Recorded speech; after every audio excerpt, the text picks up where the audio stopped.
Jadi ketika Pak Mentan ditanya presiden baru untuk jadi menteri, sanggupkah Anda untuk 4 tahun swasembada beras? Yaitu 2029.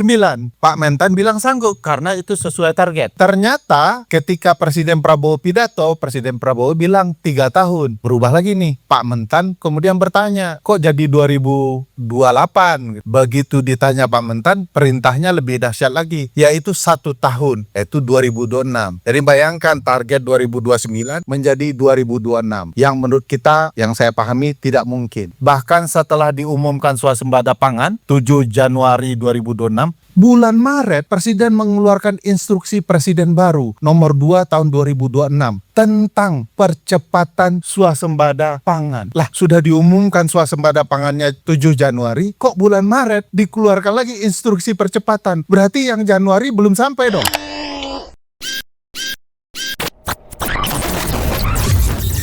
Bagi saya, untuk bicara kebebasan pers, kebebasan berpendapat, itu bicara konstitusi. Tidak berat pembicaraan relasi kebebasan berekspresi, berbicara, kebebasan pers dengan konstitusi. Yang berat adalah bicara beras dan konstitusi, kan? Karena akan dianggap sebagai orang yang tidak paham beras. Padahal pendekatan beras, kebebasan berbicara sama. Dia mengatur perlindungan atas hak, ya. Hak atas pangan satu, hak atas ekspresi satu. Nah, sayangnya akhir-akhir ini menurut saya yakin pandangan teman-teman juga sama, baik di AJI maupun di LBH Pers. Pers tidak lagi jadi pilar keempat demokrasi. Karena sudah bisa dibeli semua sekarang. Penguasaan pers-pers penting itu dilakukan oleh kekuatan-kekuatan negara dengan cara-cara luar biasa. Ini sudah jadi gosip rahasia umum, ya.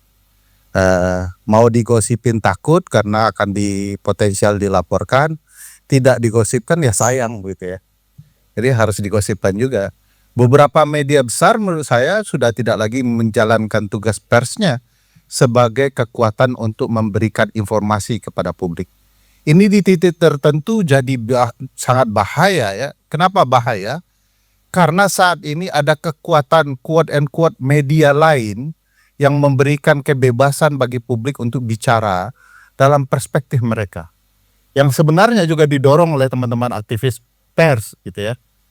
Misalnya jurnalisme warga, ya. Kan bentuknya bisa medsos sekarang, ya, bisa macam-macam, ya. Nah, apa bahayanya?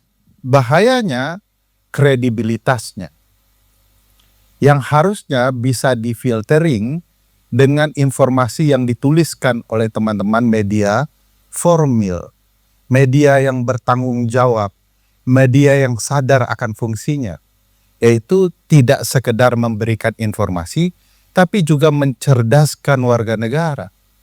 Ini amanah pasal 28F Undang-Undang Dasar 1945, ya, bahwa peran media itu sama persis memang dengan media, katakanlah jurnalisme warga dengan sekarang konten kreator kan namanya atau yang lain. Kenapa sama persis? Karena di dalam pasal 28 itu bicara hak setiap orang.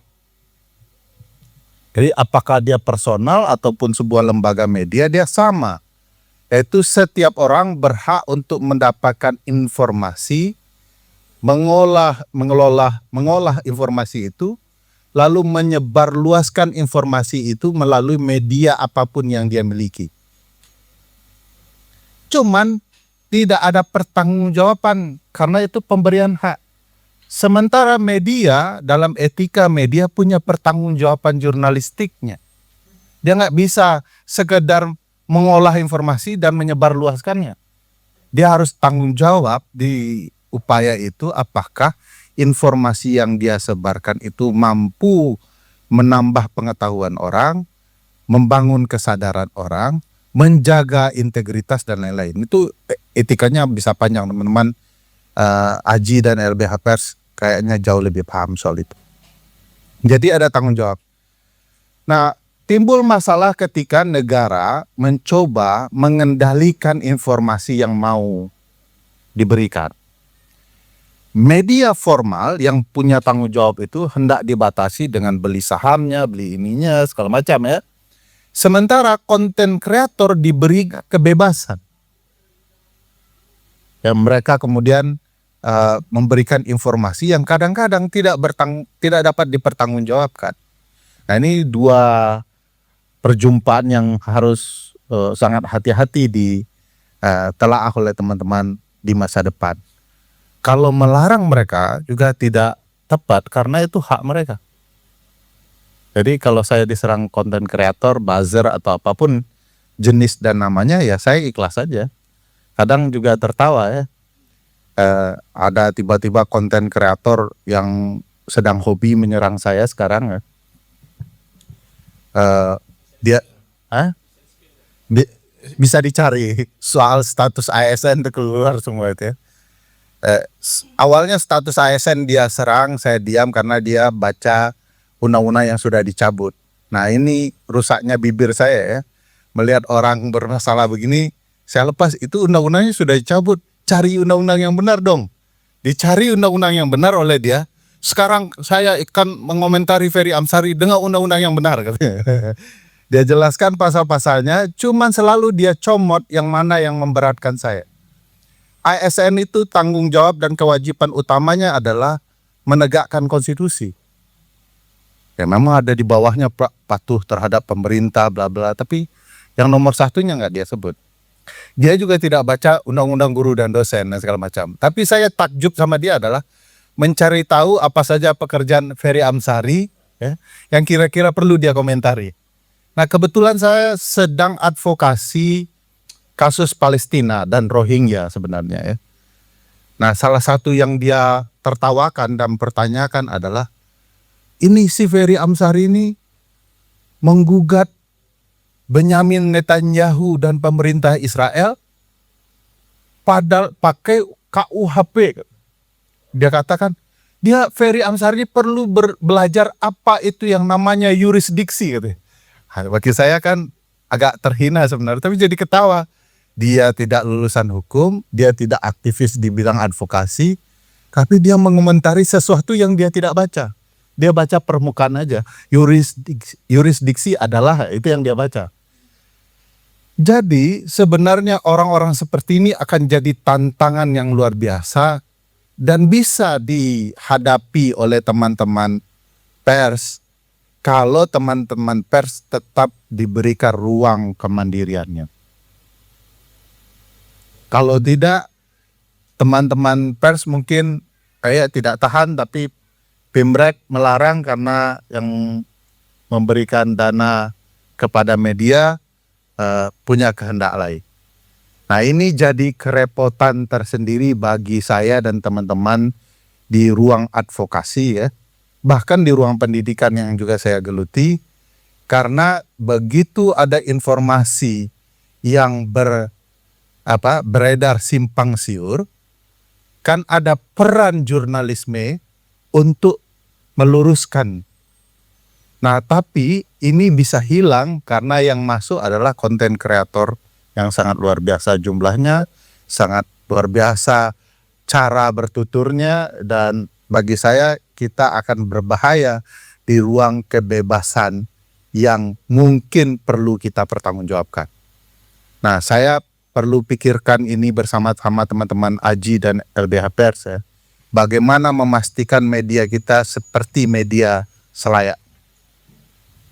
Kalau ternyata negara kemudian merasuki media mainstream, mungkin perlu dibuat memang media lebih independen, bisa berdiri di kaki sendiri. Saya sadarnya hampir tidak mungkin ya, tanpa ada dukungan donasi tertentu, quote and quote, karena itu problematika selama ini dan kecenderungan orang untuk mengendalikan media juga untuk kepentingan-kepentingan yang berkaitan dengan politik, kekuasaan, sehingga media hendak dibatasi. Itu sebabnya belakangan ini semua upaya menghajar media maupun pemberi informasi itu terjadi. Peristiwa Agustus bagi saya bagian dari awal, dari puncak yang belum selesai. Dia menghajar teman-teman Agustus dalam jumlah yang ribuan di seluruh Indonesia. 900-an yang kemudian diproses ya. Dan sampai sekarang itu masih terus berjalan. Hari ini ada pelaporan-pelaporan yang menurut saya juga tidak sehat pelaporannya. Pelapor bahkan tidak tahu apa sebenarnya yang hendak dia laporkan. Nah itu saya rasakan. Jadi sampai hari ini saya tanya ke Pak Amran Sulaiman, pemerintah itu kan bilang bahwa swasembada pangan.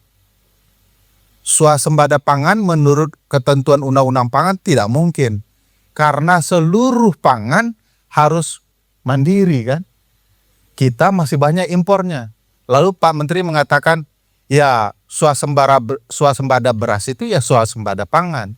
Karena orang Indonesia makan beras 90%. Jadi harus dikaitkan. Nah, saya bilang itu lain lagi maknanya. Kalau mau bilang swasembada beras ya swasembada beras.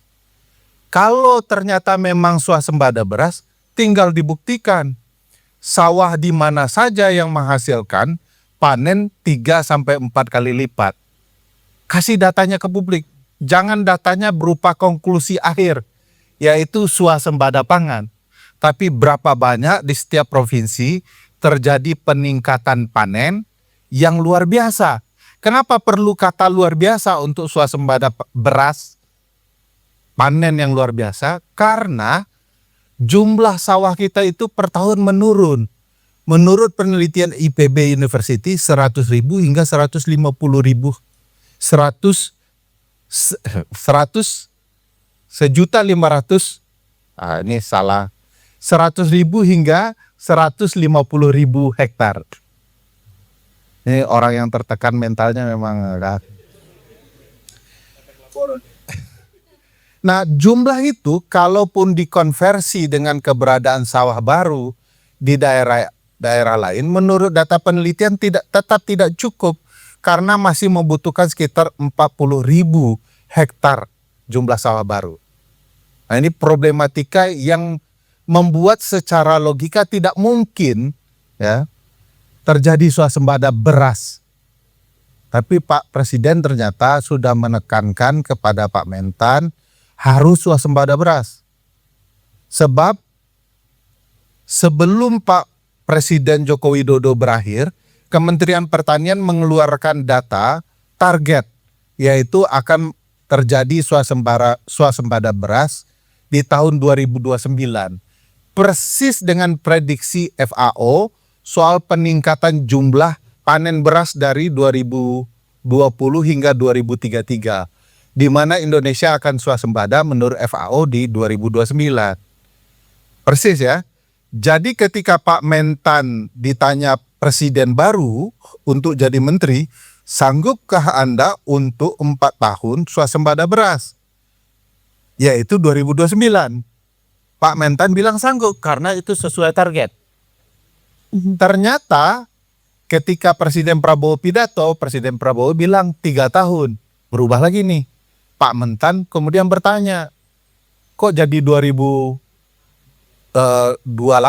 gitu ya. Begitu ditanya Pak Mentan, perintahnya lebih dahsyat lagi, yaitu 1 tahun, yaitu 2026. Jadi bayangkan target 2029 menjadi 2026. Yang menurut kita, yang saya pahami tidak mungkin. Apalagi ada peraturan-peraturan janggal dalam upaya percepatan itu. Bahkan setelah diumumkan swasembada pangan, 7 Januari 2026, hari Rabu, sampai hafal saya harinya. Karena dilaporkan itu. Bulan Maret, Presiden mengeluarkan instruksi Presiden baru nomor 2 tahun 2026 tentang percepatan swasembada pangan.